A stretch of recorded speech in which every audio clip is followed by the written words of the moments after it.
Nascido em 27 de agosto de 1988, em Barra do Mendes, Bahia, Brasil, Lázaro Barbosa de Souza é filho de Reinaldo Barbosa Magalhães e Eva Maria Souza. Ele possui ainda um irmão chamado Deusdete.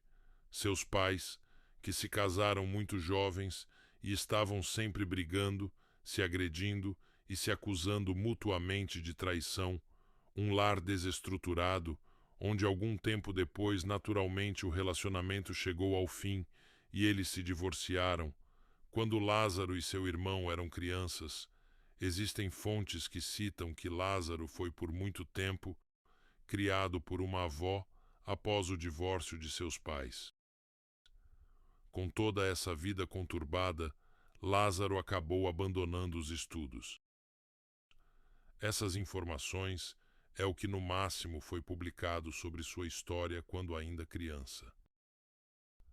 Existem alguns detalhes que foram expostos posteriormente em uma carta escrita à mão que teria sido feita por Lázaro antes do fim de toda a história, e que parentes dele afirmam que tanto a forma de escrever, quanto coisas, detalhes que são descritos na carta, confirmam a veracidade dela.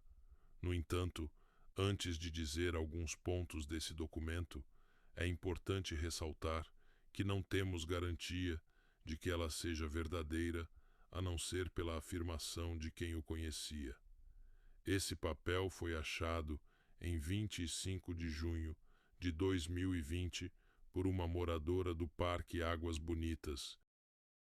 Numa chácara de sua propriedade, a carta estava dentro de uma mochila que continha comida, cobertores, roupas e um alicate.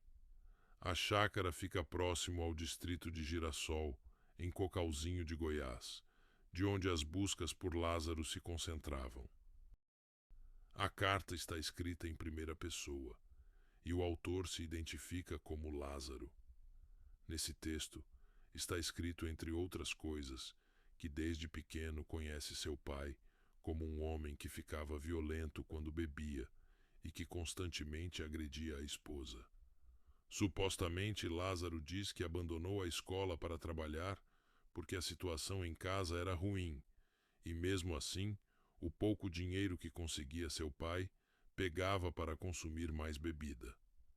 Diante das agressões que sua mãe sofria, ela acabava pegando os filhos e fugindo do marido, indo muitas vezes para o meio da mata, e sendo assim, Lázaro, com o tempo, aprendeu a se esconder e, de certa forma, sobreviver com poucos recursos nesse tipo de ambiente. O que é coerente com notícias que dizem que ele vivia nas matas. Aí galera, quero agradecer a todo mundo aí que contribuiu aqui, tá aqui a bicicleta. Gostei muito, vai servir muito pra mim, botar uns lanches aqui pra vender. Quero agradecer a todos vocês aí que tiveram um bom coração aí e fizeram a parte aí de vocês. Que Deus abençoe todos vocês em nome de Jesus. Vai servir muito, muito obrigado. Valeu!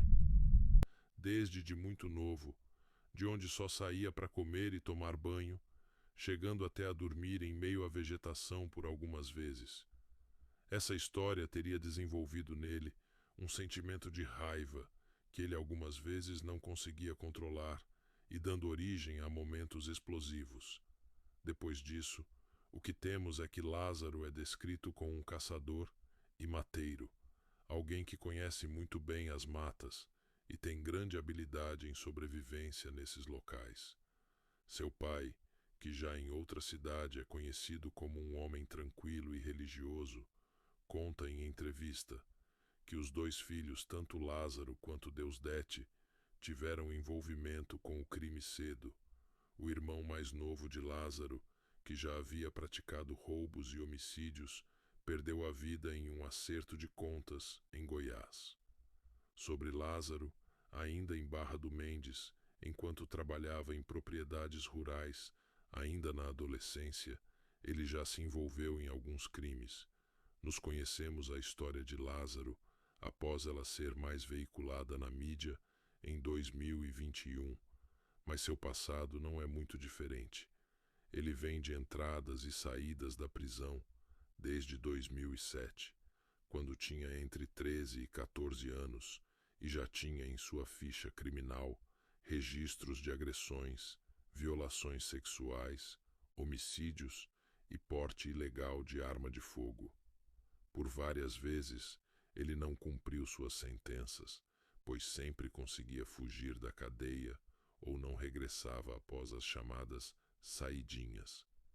No ano de 2007, Lázaro foi preso em Barra do Mendes, Bahia, por duplo homicídio e estupro, violação.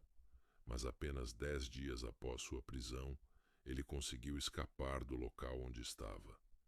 Voltando para a carta que supostamente ele escreveu, é dito que em um determinado ponto da vida dele, que se encaixa nesse período, ele procurou o pai que já morava em Goiás.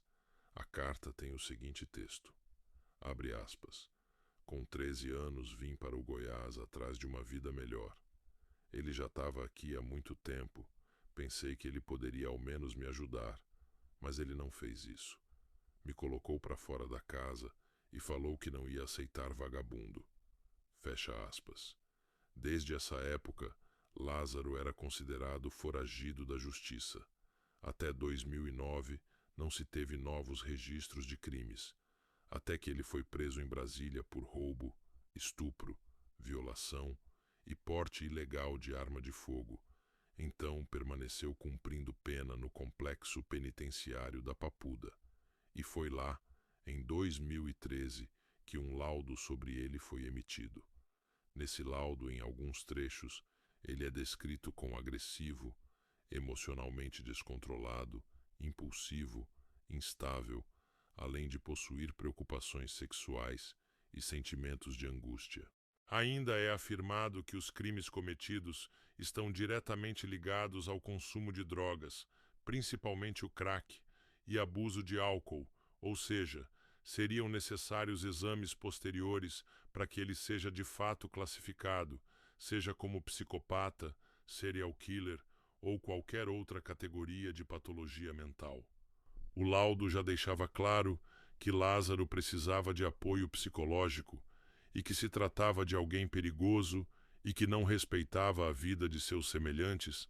Era dito ser necessário ter muito cuidado quando chegasse o momento dele ser posto de volta em convívio com a sociedade, e que ele precisava de acompanhamento psicológico. Em 2014, ele conseguiu o direito de cumprir sua pena em regime semiaberto, mas no ano de 2016, Lázaro não mais regressou à penitenciária e seguiu foragido até 2018, quando ele foi capturado em Águas Lindas de Goiás por homicídio qualificado, estupro, violação e porte ilegal de arma de fogo, mas ficou apenas 4 meses na prisão e conseguiu fugir. Foi noticiado que ele teve relacionamentos amorosos pelo menos 2 vezes.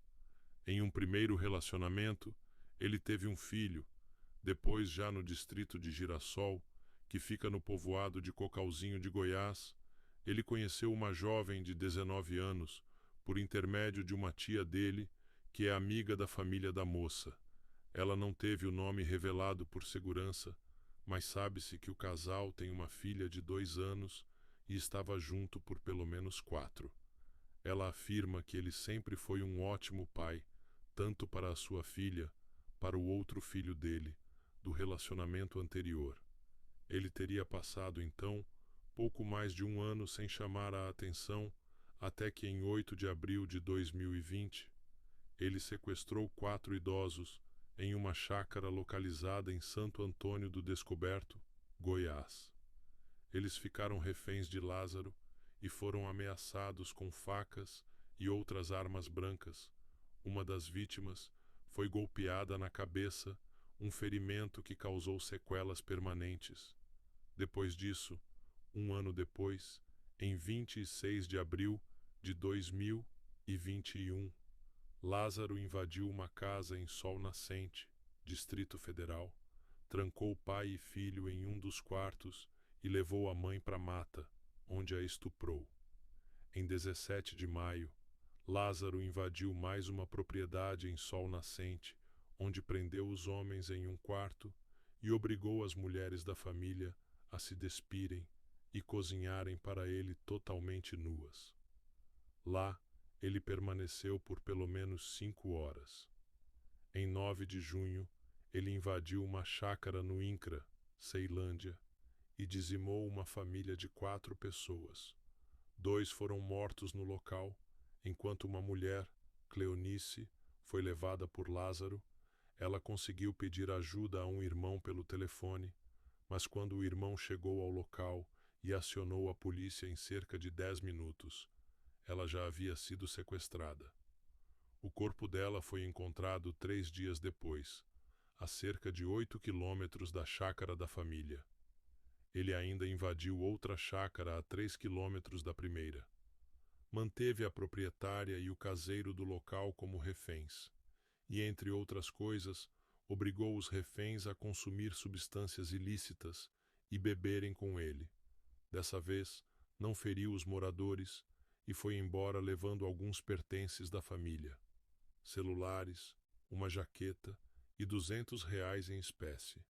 Ele ainda chegou a invadir mais 2 chácaras fazendo vítimas e chegando a trocar tiros com moradores e com a polícia.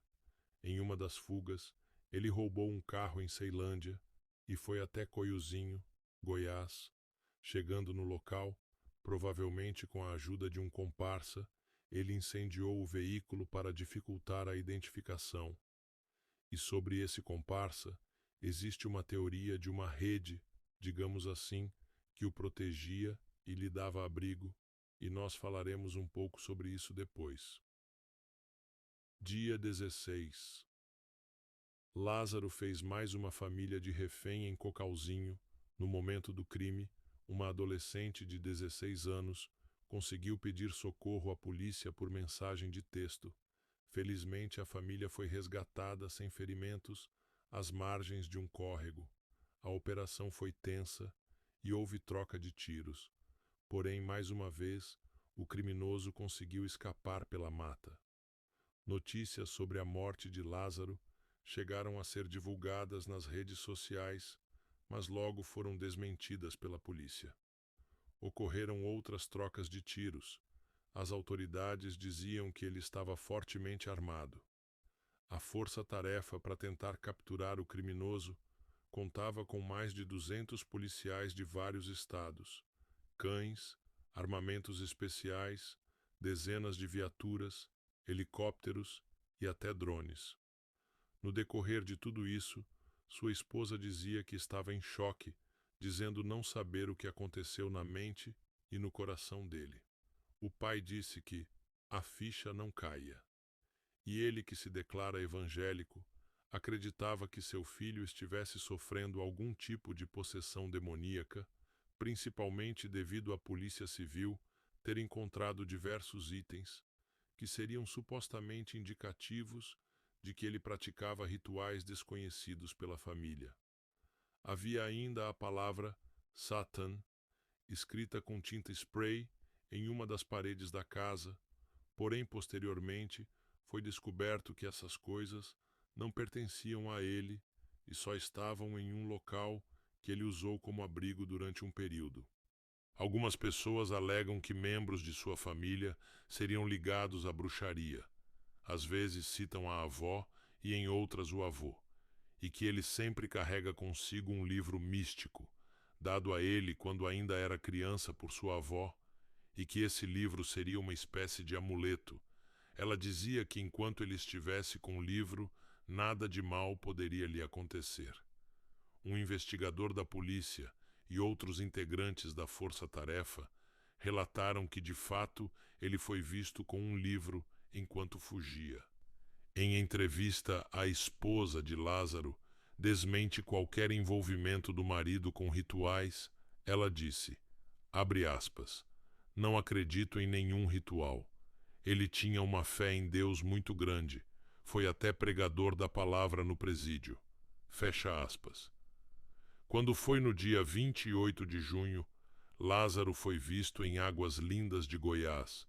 Nas proximidades da residência, onde moram a sua ex-mulher-mãe de seu primeiro filho, que mora com sua ex-sogra. Ele chegou na residência por volta das 19 horas, sábado, com a intenção de dar a ela uma quantia de R$ 300 para cobrir algumas despesas com o filho deles. Ele comentou que estava indo para Brasília.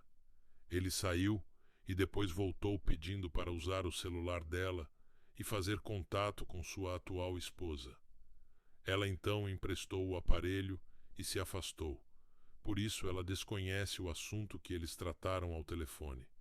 Mas quando ele devolveu o celular, ela percebeu que o histórico recente de mensagens e chamadas havia sido apagado. Ela conta que o encontro foi rápido e horas após ele ter deixado o local, a polícia chegou, entre 21 e 30 e 22 horas, arrombando a porta da casa sob a alegação de que Lázaro estava escondido no local, mas na verdade ele estava na região de mata no entorno da residência. Ela afirma que foi levada pela polícia para dentro da mata com o objetivo de ajudar a procurar Lázaro, e que se sentiu constrangida, pois ela entendeu que estava sendo acusada de algo que ela não cometeu, acobertar o ex-marido e o auxiliar na fuga. Lázaro, quando percebeu a movimentação dos vizinhos, saiu do local, mas foi encontrado após uma denúncia nas proximidades da casa da ex novamente. Nesse ponto, a mulher não estava mais lá, porque os policiais já haviam a conduzido para uma delegacia de polícia. A polícia conta que, ao avistá-lo ainda na mata, Lázaro pediu para que os agentes se aproximassem para conversar, mas isso não foi feito. Eles disseram apenas: "Lázaro, se entregue." Ele então tentou fugir e atirou contra os agentes, que revidaram os tiros. Desta vez, ele não conseguiu escapar. Algumas fontes afirmam que Lázaro foi atingido por 38 disparos de policiais em terra e também em um helicóptero que auxiliava nas buscas. Uma ambulância foi acionada e ele foi levado para um hospital, e a informação oficial é de que ele foi a óbito somente no hospital. Aparentemente, seria uma questão técnica de que não havia alguém que pudesse atestar a hora de sua morte antes.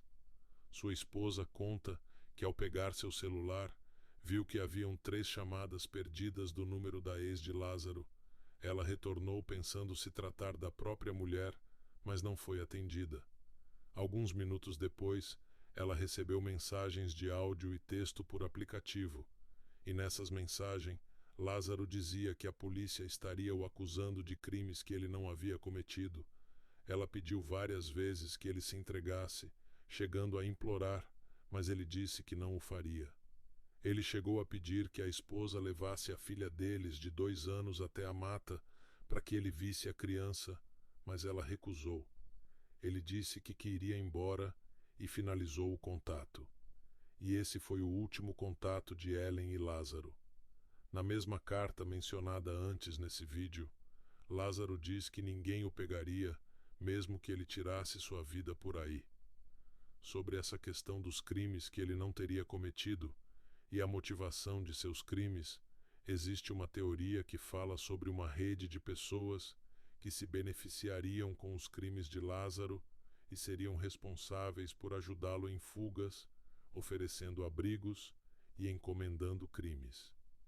Ele teria matado algumas pessoas por encomenda, mas por esse motivo, sua família estaria sofrendo graves ameaças, o que motivou toda a sua sequência de atos criminosos, pois o seu objetivo maior era chamar a atenção para si e, com isso, preservar a segurança de seus familiares, pois Lázaro pretendia entregar os envolvidos que encomendaram seus serviços, ou seja, dizem que a morte dele é na verdade uma forma de queima de arquivo, para evitar que homens poderosos fossem apontados como mandantes de vários homicídios cometidos por ele.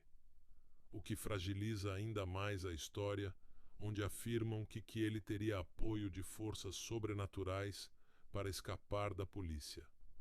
Lázaro Barbosa de Souza, o homem que causou pânico em Brasília e Goiás após invadir residências, chácaras, cometer roubos, sequestros, violações sexuais, obrigar suas vítimas a consumirem álcool e drogas, matar 5 pessoas, além de ter cometido diversos crimes desde 2007, tendo sido ou não pago por alguém para fazer isso. O maníaco do Cerrado, como ficou conhecido.